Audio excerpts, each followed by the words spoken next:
To you, Bob. I fantasise about jabbing Boris Johnson a lot, but not with a vaccine. And don't get me started on Bill Gates. That's a good idea. Anyway, part two. So in this section we're looking largely at the films as opposed to the novels. And this is an array of the actors that have played James Bond over the years, going all the way from Sean Connery, who passed away just the other week, age 90, to Daniel Craig, and we're still waiting for his last Bond film to be released. That's been on ice for about a year and a half now. We'll get on to that shortly. Also George Lazenby, the fella here who did one Bond film in 1969. We'll get on to that as well. But the first person to play James Bond on screen wasn't any of these. It was this fella. Really? And does anyone recognise No. him? Looks a bit camp. Somebody mentioned The Shining. This is Barry Nelson, and he's the actor that played Stuart Ullman, the manager of the Overlook Hotel in Stanley Kubrick's 1980 film The Shining. He, believe it or not, was the first guy to play James Bond. So when he played Ullman, a lot of people who have interpreted the symbolism in this Kubrick movie seem to think that he's portraying JFK, given that he's wearing the hairpiece there, which is kind of similar to Kennedy's hair, and he's got the American flag there, and it's looking very much as if he's portraying the President of the United States. There's all kinds of interpretation and meaning that's been put on The Shining, but one is that the whole film acts as an allegory for America, but that's for another story. Either way, this was the guy who first portrayed James Bond, and it was in 1954. It was an American TV special, and Ian Fleming's first novel, Casino Royale, had been published the previous year. There was this series on HBO which took existing novels and made film versions of them, and so they very quickly seized upon Fleming's first novel, and in 1954 they put out their version of Casino Royale, with Barry Nelson playing James Bond, except given that he was American, they changed him from being an MI6 agent to a CIA agent, and instead of him being called James Bond, they called him Jimmy Bond. Could have been worse, could have been Brooke. Here's a little excerpt from that TV special. The casino is full of apologies, Mr. Bond. Such an act is beyond explanation. You had not begun to play, so it was not your winnings they were after. Yeah, it wasn't my autograph either. Well, you have our assurance. Casino police will be at your disposal whenever you feel you need protection. Thanks. That's very comforting. Look, would you give me some chips? Why, certainly, Mr. Bond.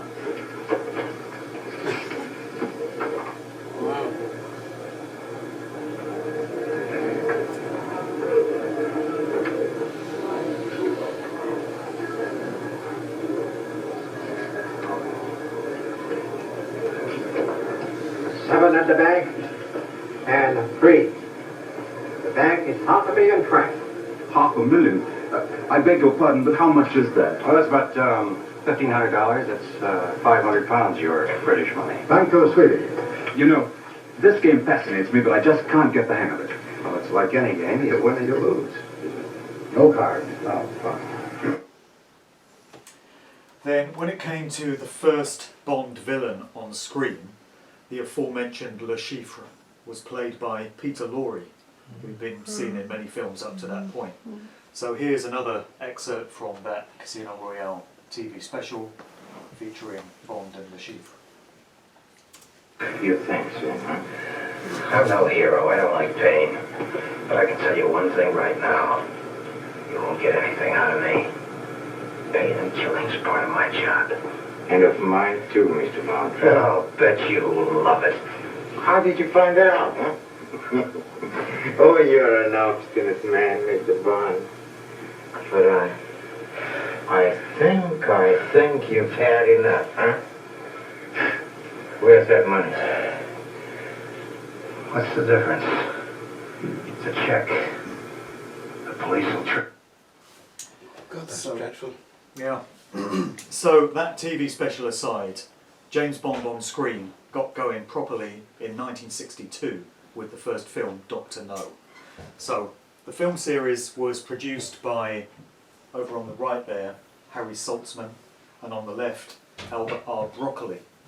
So Saltzman was said to have been connected to the Jewish mafia, and Broccoli was connected to the mob, the Italian mafia. That's who financed the original productions. They did this through their film company Eon Productions, and that still survives to this day. And Broccoli's daughter and stepson are now in charge of the film company, and they're still putting out the Bond films through that vehicle. So the producers took Ian Fleming's entire canon of Bond novels, but they mixed up the order of them. So the first story that Fleming wrote was Casino Royale, then it was Live and Let Die, then Moonraker, but the producers mixed up the order of the films, so they went all over the place. And as the film series progressed, or regressed, many would say, they drifted further and further away from the original stories. So by the time you got to Moonraker in 1979, the only connection between the film and the book was the title. Everything else had been changed to make it more cinematic, which in my view is a real shame, because I think the original Fleming stories would have lent themselves to really good big screen treatments. Ian Fleming himself, who is pictured third along here, only lived to see 2 of the films made. So he witnessed Dr. No and From Russia with Love, and here he is with Sean Connery discussing the production of From Russia with Love in 1963. And then Fleming died in 1964, shortly before Goldfinger was released. Now, when it comes to many of the criminal organisations that are portrayed in the Bond films, it strikes me that we're getting a glimpse into aspects of real-world stuff, things that we know now through research do actually take place. So an invention for the films was this criminal organisation known as Spectre. It did appear in one of the books, Thunderball. Prior to that, the organisation that Bond always found himself up against was known as SMERSH, which was derived from 2 Russian words, Schmiert Spionem, meaning death to spies. So then Fleming invented Spectre for Thunderball, and the Spectre organisation appeared in many of the films. And it strikes me that it's very similar to the Bilderberg Group, which first got going in 1954. So at the time the film series started, Bilderberg had already been running a few years. And many of these other society-shaping think tanks, such as the Council on Foreign Relations and the Round Table and the Trilateral Commission. So Spectre is this criminal organisation, and the acronym is said to be for Special Executive for Counterintelligence, Terrorism, Revenge and Extortion, or in other words, the government. Seems quite similar to it.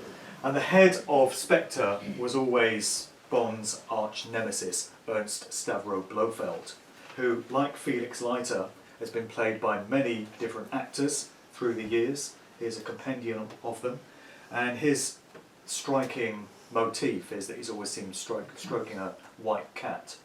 This was the original incarnation of Blofeld on screen. This is the first time we see his face. He's appeared in 2 movies up to this point, but his face is always obscured. You just see him stroking the white cat. And in You Only Live Twice in 1967, his face is revealed for the first time, and he's played by Donald Pleasance, and this is how he looks. And that portrayal of Blofeld served very much as the template for movie villains for years to come, and it was parodied and lampooned in the Austin Powers film series with Dr. Evil, who is very clearly based on the Donald Pleasance personification of Blofeld. One of the more famous actors to have portrayed Blofeld was Telly Savalas in On Her Majesty's Secret Service. This film came out in 1969.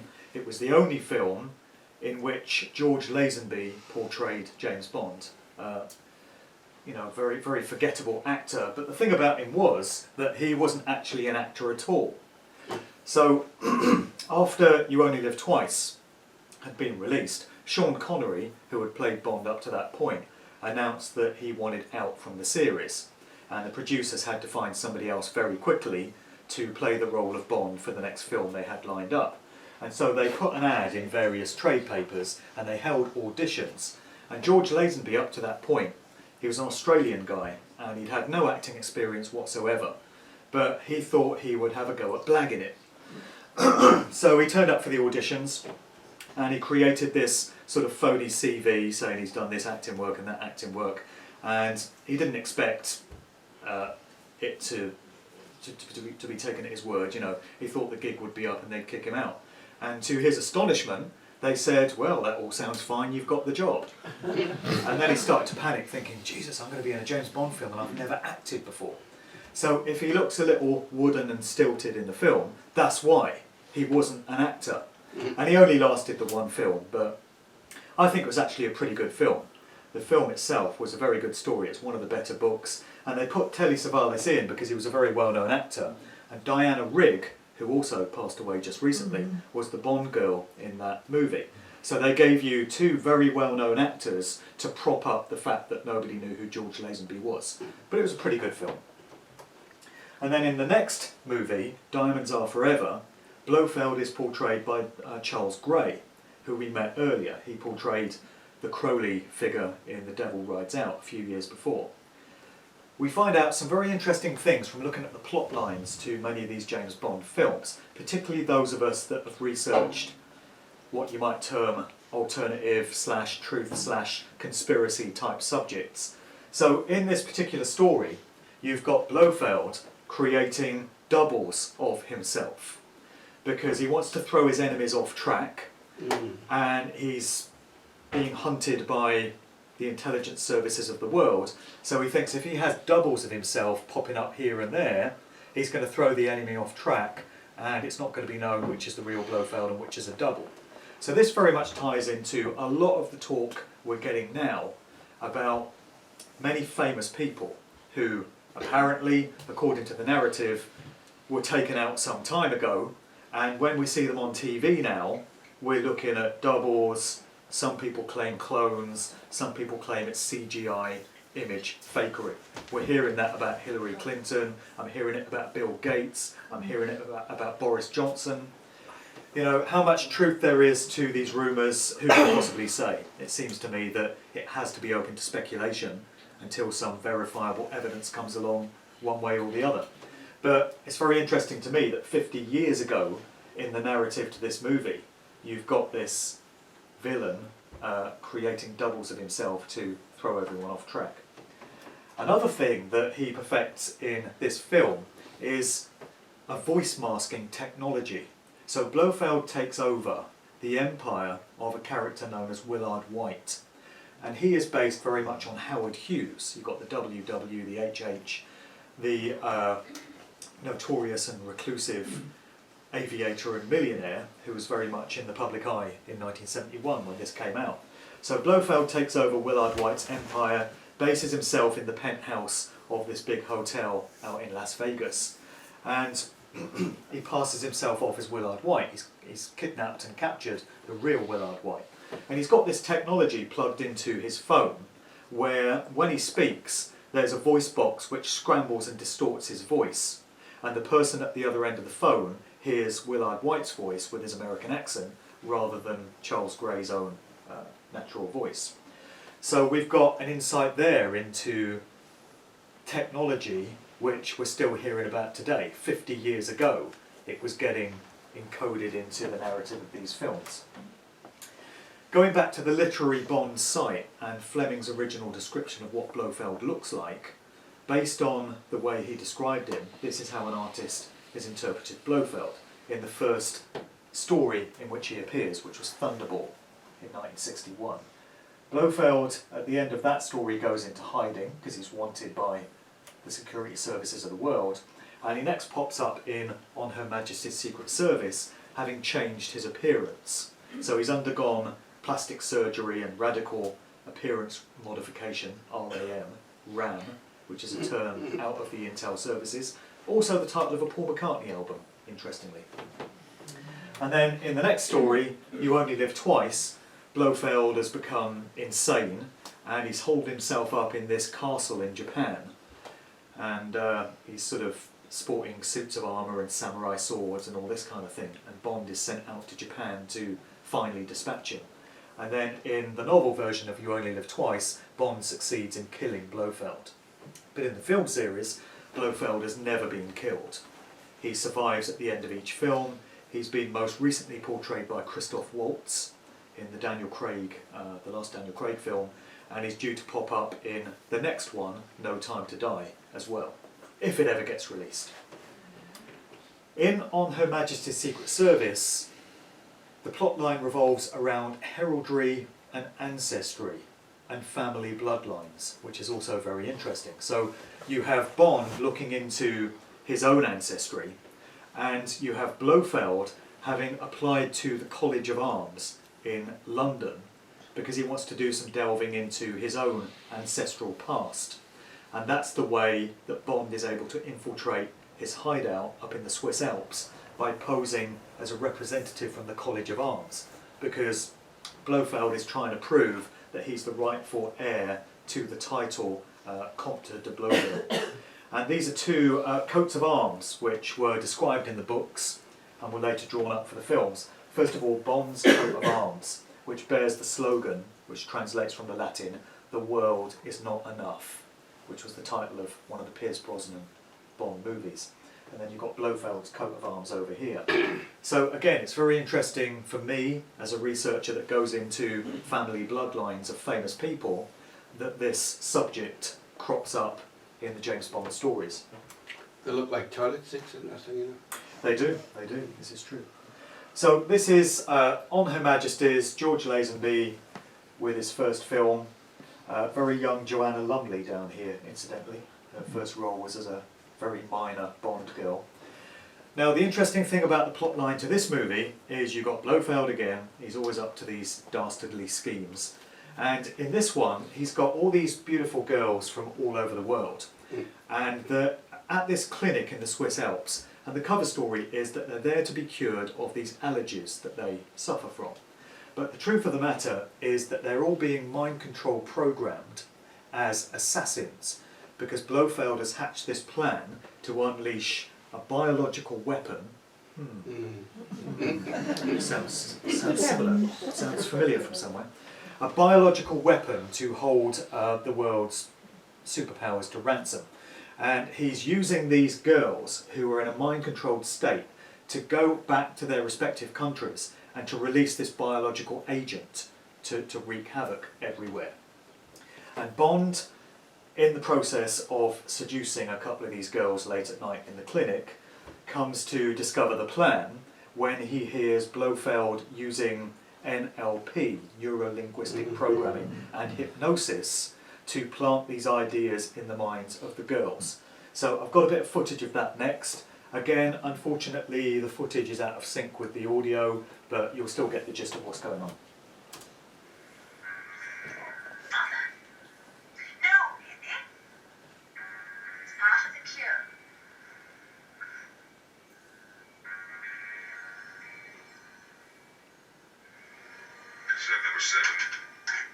Bit quiet, this one, I think.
I think we get the gist anyway. So these girls are being programmed by Blofeld's voice through hypnosis. So we've had mind control programming, we've had these criminal syndicates. Let's see what's next in the mix in these plot lines. Well, in Moonraker in 1979, we find Bond stumbling across this secret laboratory facility where another biological weapon is being perfected. It's not in Wuhan, surprisingly, this is actually in Venice. But again, we get the idea of the world being crippled by the unleashing of this biological agent, which is a common recurring theme. In A View to a Kill, which was not one of the Fleming original stories, it was just created entirely for the movie franchise. You've got a character played by Christopher Walken, known as Max Zorin, and you come to discover that he's been artificially genetically bred in a laboratory by this mad German scientist. Again, it's getting into the idea of bloodline and genetics, and it's hinted that it goes back to the Nazi era of World War II times, when you had this mad German scientist working on genetics and such. And Max Zorin is this completely crazed psychopath that's been produced as part of that project. So there's some more familiar kind of themes going on there. In Dr. No, Sean Connery's first appearance, the first James Bond movie, there's a torture sequence where Bond has to escape from the cell where he's being kept captive, and he goes through this series of tunnels. And we've got another motif and icon here that looks very much like the mind control thing, the spiral that we saw earlier. He encounters all these various things as he goes through this tunnel system. And what's basically happening is he's being traumatised. He's being abused in a way that many mind control victims are, exposed to horrific levels of torture. This was a common theme in Fleming's stories. He seemed very interested in how much torture a human body and mind could take before it would just completely break and snap and be prepared to do anything. He revisits this many times in the original novels. And in the movie sequence, by the time you get to Daniel Craig's first appearance in Casino Royale, the reboot of that particular story, you've got this very brutal torture scene at the hands of Le Chiffre. This is the latest incarnation of Le Chiffre, Mads Mikkelsen. And then when you get to Skyfall, you have torture of a different kind going on at the hands of the villain there, played by Javier Bardem, where it's psychological torture, and he's basically messing with Bond's mind by half seducing him. And he says, I bet your training didn't prepare you for this. You're thinking, you know, how do I get out of this one? So the more recent films have really modernised many of the outdated ideas from previous eras. We'll look at that some more shortly. In the novel version of The Man with the Golden Gun, which was published in 1964, directly after Fleming's death, it was the first book to appear before his death, so we never actually got to see it published. But this story opens with Bond having gone missing at the end of the previous story, You Only Live Twice. He disappeared in Japan after being sent out on the mission to assassinate Blofeld. Goes missing for a year or so, nobody knows where he is. Then one day, he turns up in the office of M, his boss, and he tries to shoot him. He tries to assassinate him. And he's overpowered, and the plan is foiled. And Bond's superiors come to realise that he fell into the hands of the Russians, who were the principal enemy of the time, and they'd mind controlled him, and they turned him into a Manchurian candidate. So this is an aspect of MK Ultra mind control programming, where they create assassins who can carry out killings, and then their memory is completely wiped clean, and they have no recollection of what it is that they've done. So Bond's firing this gun, which doesn't fire, at his boss M, and afterwards he has no memory of why he was trying to do it, and he has to be reprogrammed in order to get him back on track to continue to serve as an agent in the service. We have the idea of super soldiers in From Russia with Love. And you've got the character Red Grant, played by Robert Shaw, who was an assassin sent out there to try and kill James Bond. The interesting thing here is that Robert Shaw appeared with peroxide blonde dyed hair, and through my research into the music industry, I've identified that this is a common motif associated with mind control programming, trauma-based mind control. A great number of prominent music artists appear with peroxide blonde dyed hair, and this often happens when they've been out of the public eye for a period. and then they reappear with the newly dyed blonde hair, and they're ready to go again. They've been reprogrammed. So with male artists, an obvious one is Eminem. He's always appeared with the dyed blonde hair. But this happened with Justin Bieber. Justin Bieber went off the scene for a while, reappeared, newly dyed blonde hair. Same thing with Kanye West. Kanye West had a bit of a meltdown, had a bit of a moment, had to be led off stage where he went into one of his famous rants. And then he's off the scene for a while, and he reappears, and he's got newly dyed blonde hair. It's an indicator to those in the know that this individual has undergone programming. And then with female artists, you've got the likes of Britney Spears, Katy Perry, and Miley Cyrus, and who knows how many others, all sporting the blonde hair. Oh, here's the example of Kanye, looking like a broken shell of a man. When you look into his eyes now, it's just like there's nothing there. He's just had everything programmed out of him. And I think with Kanye, just stepping over into my music industry research for a moment, through some of the things that he's said in recent times, I feel as if his programming has started to wear off, and there's some of the inherent humanity in him which is starting to bleed through. And he's trying to express himself, trying to make himself heard, but his handlers just won't allow him to cross a certain line. It's a very tragic thing. It happens all the time in the industry. Here's Justin Bieber with his newly dyed blonde hair, appearing in a video by DJ Khaled in the background. Just a little aside on DJ Khaled, you know.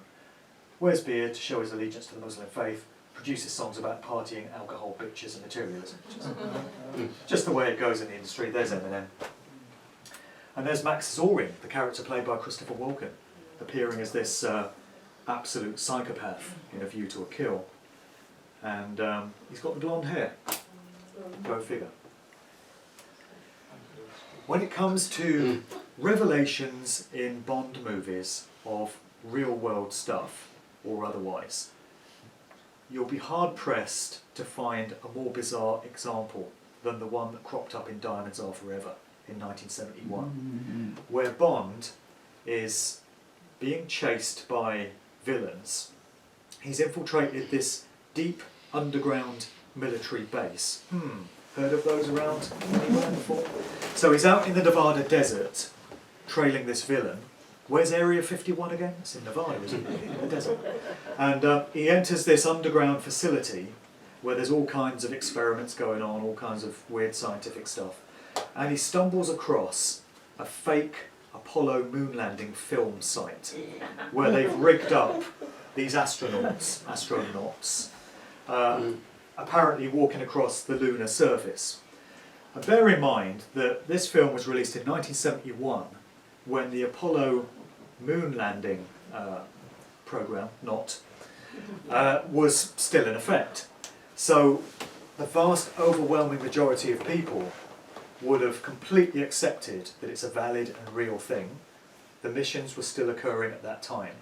And yet for some bizarre reason, the producers of this film inserted a scene where Bond infiltrates a film set where the whole thing's being rigged up, and you come to discover it's all fake. Seems to me that in 1971 they were giving people a knowing nod and a wink and an opportunity to know that the Apollo program was all bullshit. I've got a little film clip of that scene here.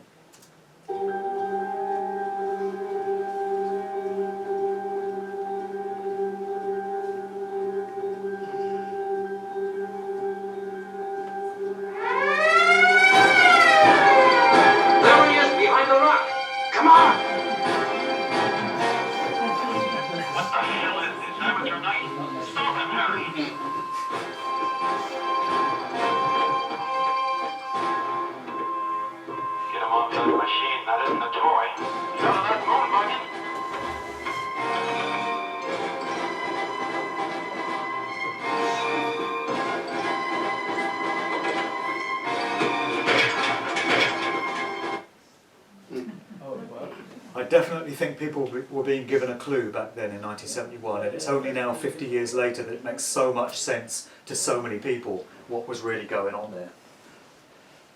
James Bond villains, they've always been larger than life, and they've served as archetypes for many other films. Carl Stromberg in The Spy Who Loved Me was portrayed by Kurt Jürgens, and his whole thing was that he wanted to destroy humanity, don't they all? Georgia Guidestone style, Bill Gates style.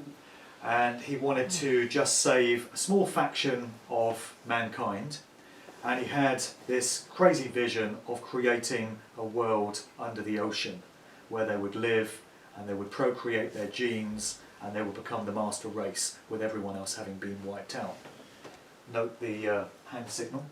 Then in the very next film, with another interesting hand signal, we had what was basically a reboot of the Stromberg character. So in Moonraker you had Sir Hugo Drax, portrayed by Michael Lonsdale, and the plot line to Moonraker was basically The Spy Who Loved Me all over again. Christopher Wood wrote the screenplay for both films, didn't employ a huge amount of imagination in the second film, in my view, because Drax's whole thing was he wanted to destroy humanity as well, only he wanted to start the master race in space.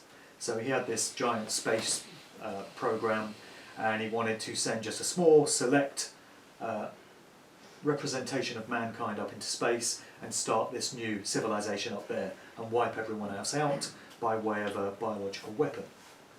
We got a little piece of Drax's speech from Moonraker up next. Listen to the words he uses, the way he speaks, and bear in mind what we've now come to discover about eugenics and what the likes of Bill Gates would like to do in terms of reducing the world's population if they had their way. And imagine it's Bill Gates speaking and not Hugo Drax. Now there is reality.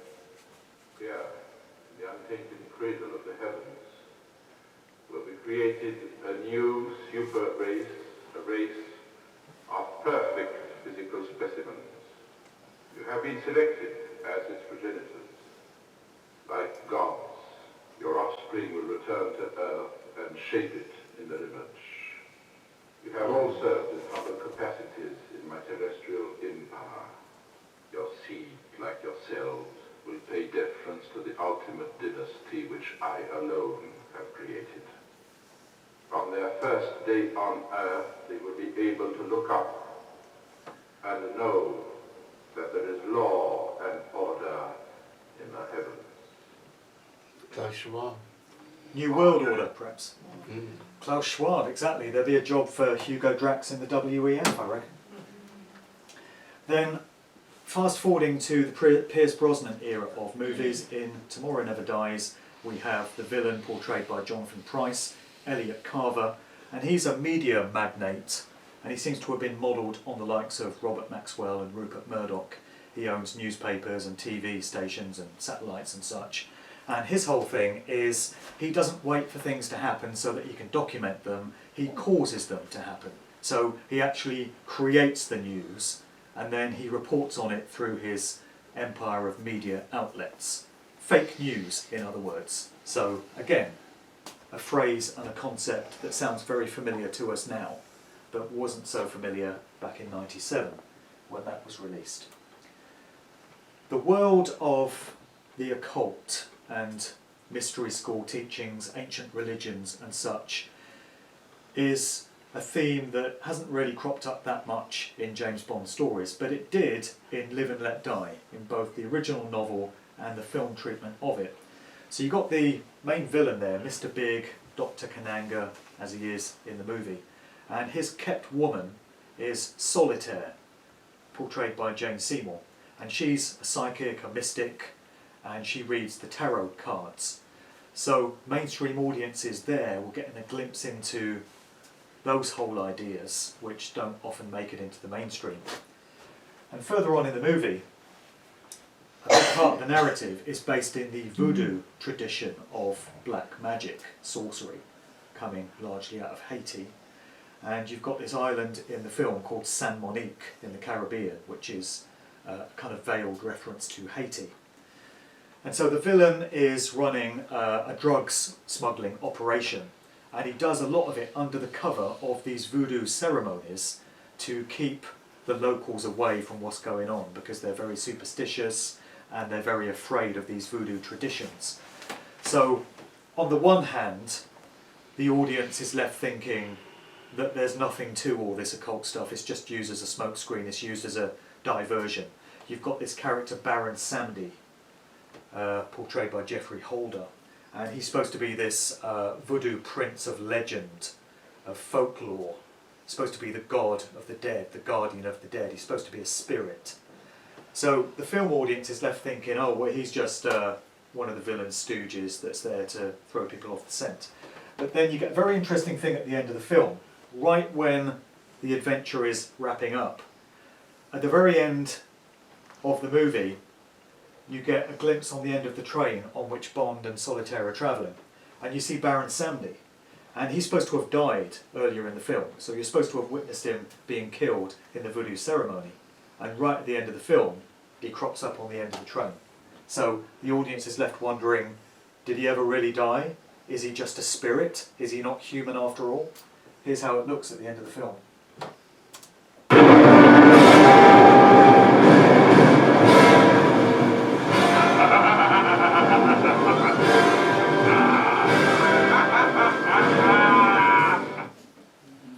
And you've got the black and white shaded thing going on there, the idea of duality again, and the shadow self, same idea as earlier. The films very much reflected the social attitudes and the trends of the era in which they were released. So the very early Connery films were pretty straightforward spy thrillers. In my view, the best film was From Russia with Love, which still hasn't been equalled, because you can take that outside of the canon of James Bond films and it works as a standalone straight spy thriller on its own. It's a very thrilling story. It's got Russia as the enemy, which was very much the case at the time, and it's all about old-fashioned espionage and assassins and such. And that was the mood of many films getting released at that point in the 1960s. Later in the 60s, however, you had the onset of the psychedelic era and the counterculture. This goes into, again, much of my research in the music industry, where you had changing societal attitudes towards family, towards sex, towards relationships. Everything went psychedelic, everything went trippy, LSD was everywhere, and it's very fitting that you had the first film treatment of Casino Royale come out in 1967, The Summer of Love. And this was a rogue film, so it was outside of the pantheon of films that was being produced by Broccoli and Saltzman for Eon Productions. There was a guy called Charles K. Feldman, and he initially got the rights to just one of the Ian Fleming books, the very first novel, Casino Royale. He won the film rights to make a movie out of that particular story. By this point, there have been 4 very successful Bond films in the regular franchise, and Feldman thought, there's no point in me making a movie to rival those, because I'm not going to better it. So I'll just do a spoof. He decided to just send up and lampoon the whole James Bond series, and Casino Royale was a very expensive, very overblown and pretty bloody dreadful escapade. But the interesting thing about it is it's absolutely full of psychedelic imagery tying into the idea of swinging London of the time, the counterculture, LSD, other kinds of hallucinogenics and psychedelics and stuff. It's a very trippy film.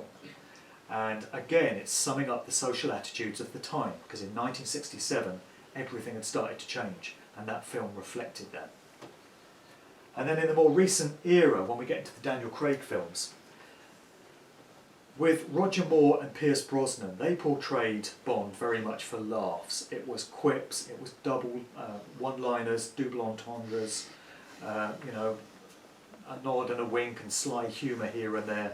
But with the Daniel Craig films, everything has gone rather dark, and Bond's become very introspective and reflective and a very complex, psychologically complex character. Again, suiting the times. Many films of this nature are being made now. You can think about the Batman films. Batman has become a very deep and introspective character now, slightly dark character. in contrast to the way Batman always used to be presented. And it's gone the same way with James Bond. And you've had the end of certain institutions. So in Skyfall, the MI5 building in London, this very iconic headquarters for the British Secret Service, is blown up. And it's like it's spelling the end of the old guard, the old-fashioned way of doing things. We're in a new era now. Things have changed. Nothing is as it used to be. This was also signalled by the arrival of Judi Dench playing M. M had always been a male figure up to that point. When Pierce Brosnan stepped into the role, you have M as a female, and the character of M was very much based on the real-life character of Stella Rimington, who was the head of MI5 for some time. Then in Skyfall again, we get another little glimpse into stuff that's going on behind the scenes now, under the radar, where his employers want to keep tabs on Bond. They want to know where he is because he's gone a bit rogue. They want to be sure of his location. So Q injects him with smart blood. It's said to be smart blood, which has a small RFID transmitter in it, and it broadcasts a signal back to base to show wherever Bond is in the world. And there we get a little acknowledgement of the fact that we're all being tracked and traced and monitored now, and everything's smart and there's chips in everything. They're telling you right there in the narrative of this movie that that's what's going on. And it's also transhumanism, because it's the merging of technology with biology, in that it's going into his bloodstream. A very far cry from the early days of Q, where Bond had things like exploding pens and a transmitter that he'd fit inside the heel of his shoe. That was the technology of the 60s, or at least that which we were being told about, and now it's an entirely different story. Now, one more thing to cover before we wrap up on the Bond films. And again, we're going into a more recent phenomenon, which lots of people have been talking about, and it's known as the Mandela Effect. And in my view, that's a poor choice of title for this particular concept, because the idea is that many people in the world vividly remember hearing the news that Nelson Mandela died in his prison cell in Robben Island, South Africa.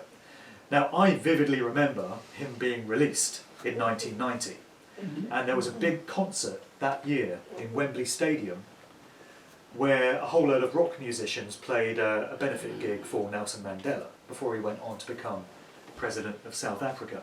But apparently many people seem to have this memory of him having died. And this addresses what's been referred to as false memory syndrome. But the interesting thing about it is that huge numbers of people all seem to misremember the same thing. There have been many examples given for it. Some of the more compelling ones include the catchphrase of Laurel and Hardy. And a lot of people remember that as, "That's another fine mess you've got us into, Stanley." Whereas when you go back and watch any old Laurel and Hardy films now, you hear him say, "That's another nice mess you've gotten me into, Stanley." And it's very different to the way people remember it. And there's an example of the Mandela Effect, which for me is the most compelling one, in Moonraker, where you've got the character Jaws, who's this deformed henchman of the villain, Drax. He's 7 foot tall, built like a brick shithouse, and he's got razor-sharp metal teeth. That's his gimmick. And the funny thing about Moonraker is that he falls in love with this little blonde girl with spectacles and pigtails. And the big joke was always that because Jaws has got messed up teeth, he falls in love with this girl. It's the most unlikely match, but he comes to discover that she's wearing dental braces. And so they have this thing in common. They've both got messed up teeth, and that's what causes them to find a bond and fall in love. But the problem is, when you go back and watch old footage of this scene now, there are no braces. The braces have disappeared. Just out of interest, can anyone remember seeing this film? Yeah. And can anyone remember seeing the girl with braces? Yeah. Right. Me too. But they're not there now. This first piece of footage, I think, is what somebody has rigged up on YouTube. They've mocked up what the scene should have looked like if the braces were there. I think that's what this is. So let's take a look at this. No, it's not there. Okay, so we're going to skip straight to the scene that you see today in that case. So here's Jaws. He claps eyes on this girl for the first time, and love is in the air.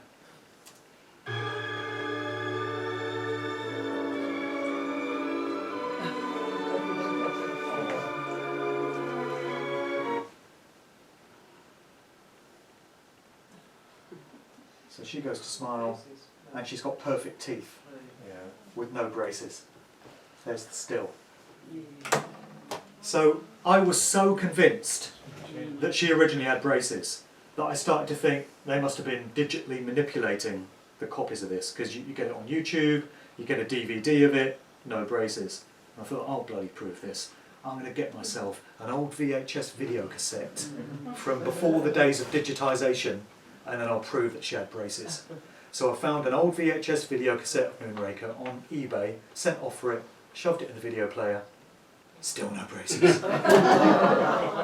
So either we're all misremembering that scene, or something very strange is going on.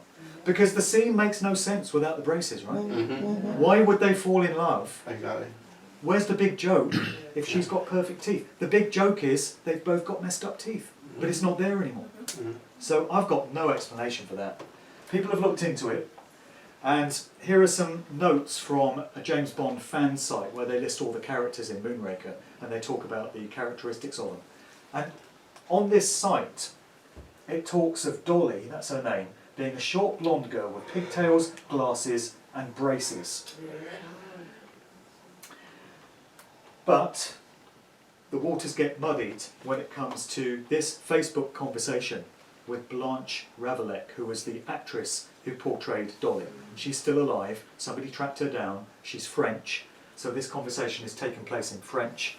I don't know if anyone speaks French here, but I'm told, my French is a little rusty, but I'm told the conversation is going, can you confirm whether your character wore braces in that movie? And she's saying, no, my character never had braces. So it's a very strange thing. So we're pretty much done. The only thing left to mention is the film that we're all yet to see, which is Daniel Craig's final movie. It's called No Time to Die. And it was originally slated for release in April of 2020. Then the scamdemic hit, and so the producers announced that they were going to push the release date of this film from April to November of 2020. And at the time, I remember thinking, do they know something we don't? Do they move in such circles as to have inside knowledge of the fact that come November, just gone, we'll actually be able to go to cinemas again? So then we get close to November 2020, and they say, actually we're moving it again to April 2021. So then I'm thinking, okay, so then maybe they know that cinemas are going to reopen in April 2021. Now they've said, we're not going to do it in April 2021, now it's going to be October 2021. So talk about the can keep getting kicked further down the road. So the release date for this now is October of this year, unless they change it again, by which point it would have been finished for well over 2 years. And one of the reasons I've heard for its delay is the fact that the main villain in this film, played by Rami Malek, who's the guy that played Freddie Mercury in the Bohemian Rhapsody biopic, he's a dastardly villain, and apparently the plot line involves him unleashing a biological weapon on humanity. And that might be one of the reasons why it keeps getting kicked further and further back. So unless anything changes, we finally get to see what this is all about in October of this year, if our overlords grant us permission to go to cinemas back then. So that's pretty much it. It's made a nice refreshing change for me to talk about something other than my usual music content, and certainly something other than COVID. And I hope you've enjoyed a bit of a distraction from current stuff as well for the last hour or so. Any questions and answers?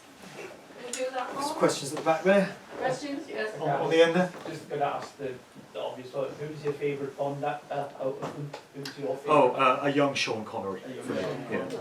really fitted the bill. Yeah, when you were saying about the Bond villain disguising themselves. There's also that movie. Can they really sin? Yeah. Peace Brosnan, set in Iceland, and it had Madonna in it. Die another day. Yeah, one villain transformed himself through gene therapy. That's right, that's right. He was a Korean, wasn't he? He was a son of a Korean military guy. Die another day. Yeah, and he reinvented himself through surgery as this posh white toff. Was that because the diamonds exploded in Yeah. his face or something? Yeah, exactly. So again, it's the idea of appearance modification and voice manipulation and becoming somebody else and being very convincing about it. And I'm sure that goes on. Yeah. Mine's not a question, it's a request. Whether or not you're willing to do it, I don't know. Does it involve Madonna? No. All good then. Funny impression. Will you do an impression of Boris Johnson auditioning for James Bond?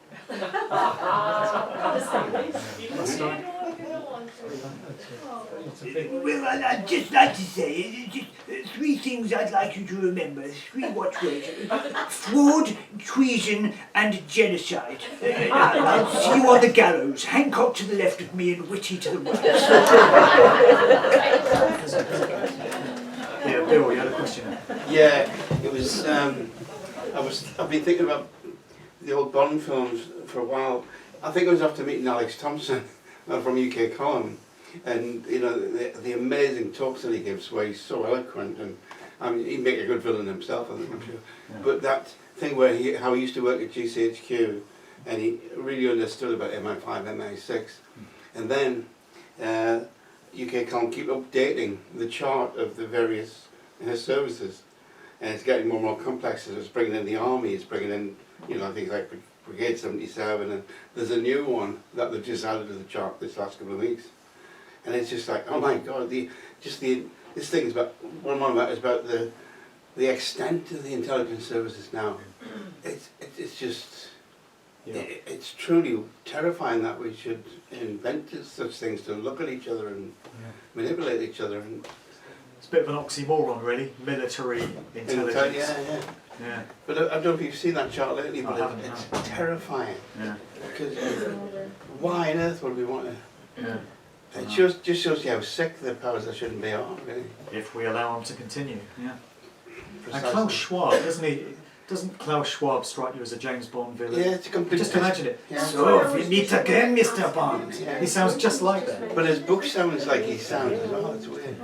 So larger than life. But they would And put Bill Gates is his little yeah. bitch henchman. Yeah, to put these arseholes out, just to, I think they put them out so just to mock us really, because I mean, if we're not taking the piss out of things like that, it's like...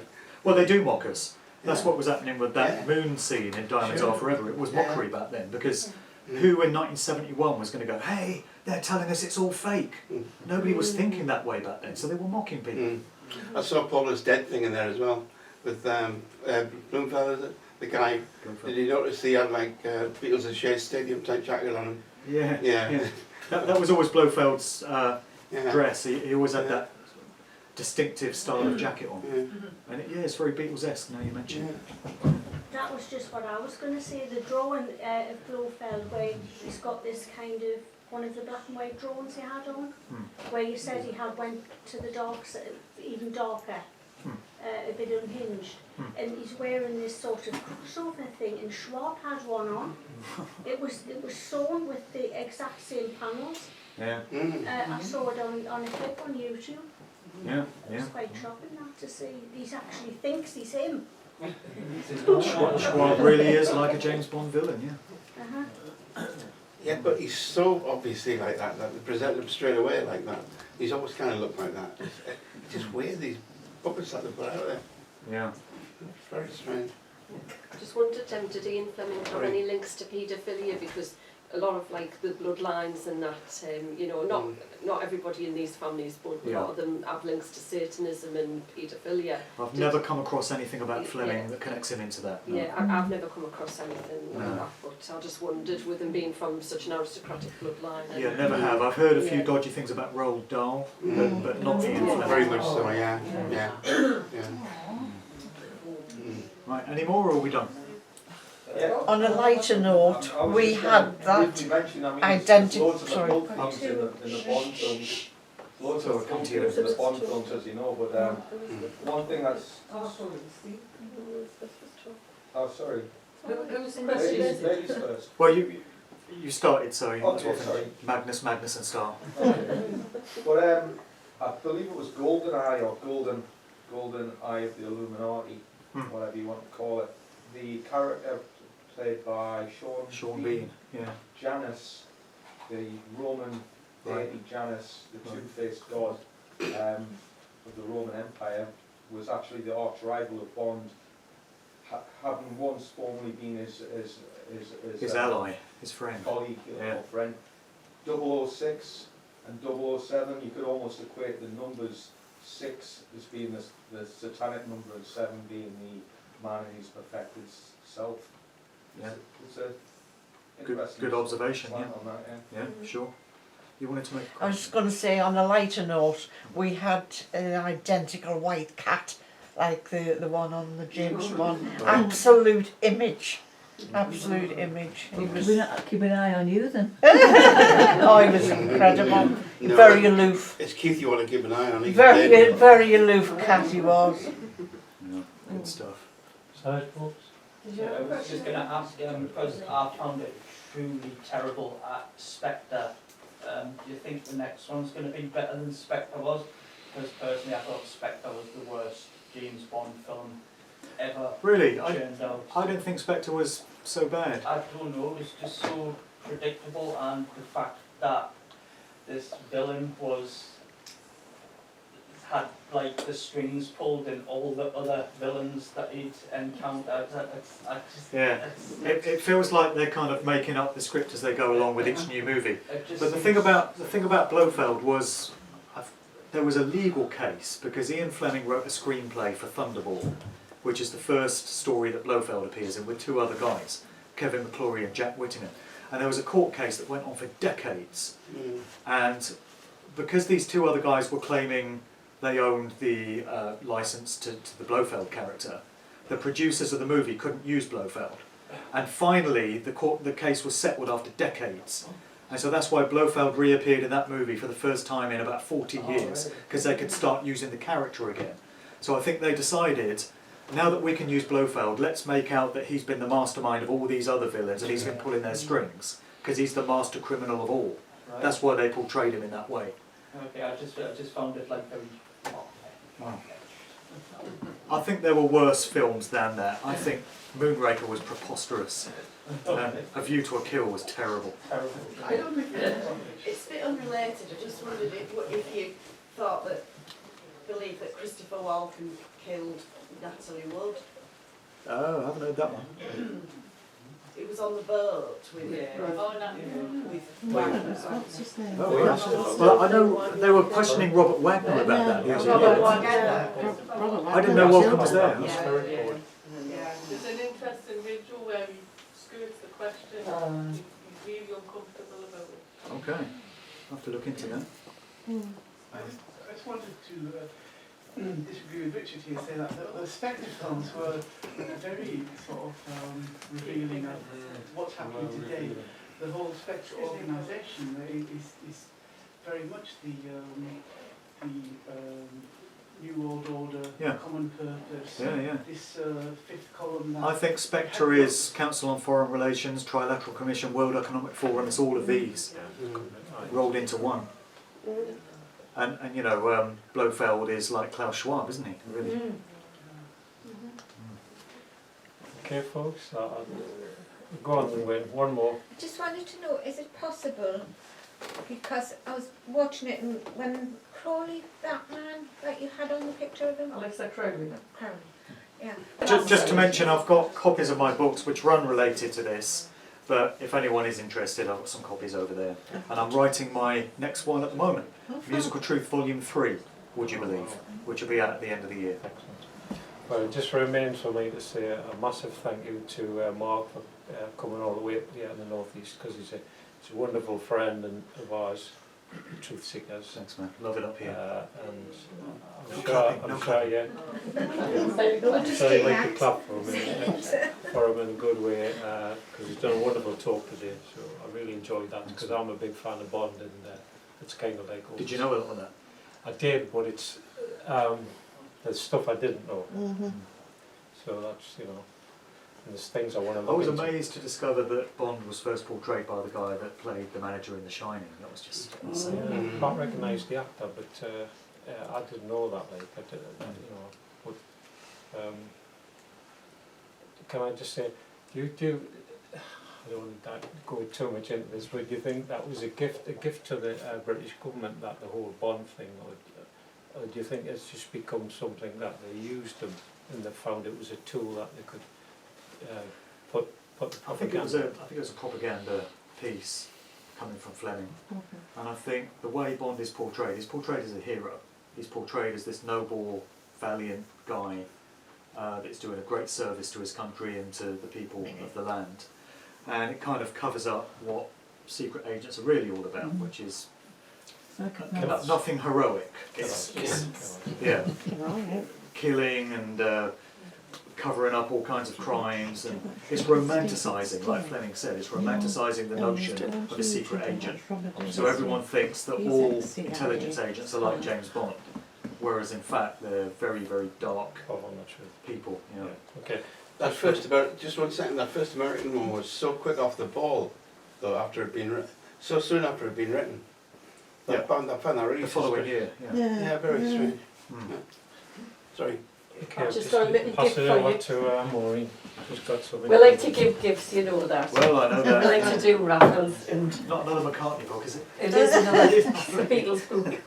Yes, I've got a whole bookcase. I know, we probably provided all their books. They're for the market down Tynemouth. Alright, so another book, Oh, thank you. but this is a special gift off Dawn, especially for you. She was inspired, she was reading a book one night and it said go and get another book off the shelf. Yes. The book she was drawn to was Robots with Rebellion. David Icke. And it said go further into the book, go further in, right? She was guided to this, and she's printed the words of the last page, and this is meant to give you some positivity. Wow. So that's lovely. just to uplift you. Great words. Thank you very much. And thank you all for supporting Truth Seekers North East. And we'll keep you informed of our next presentations, and obviously Mark is always a welcome guest. Oh, absolutely. We totally appreciate you travelling all this way to come to us. It's a long way, isn't it? Yeah. Always good to be here. And we totally appreciate everybody here supporting us.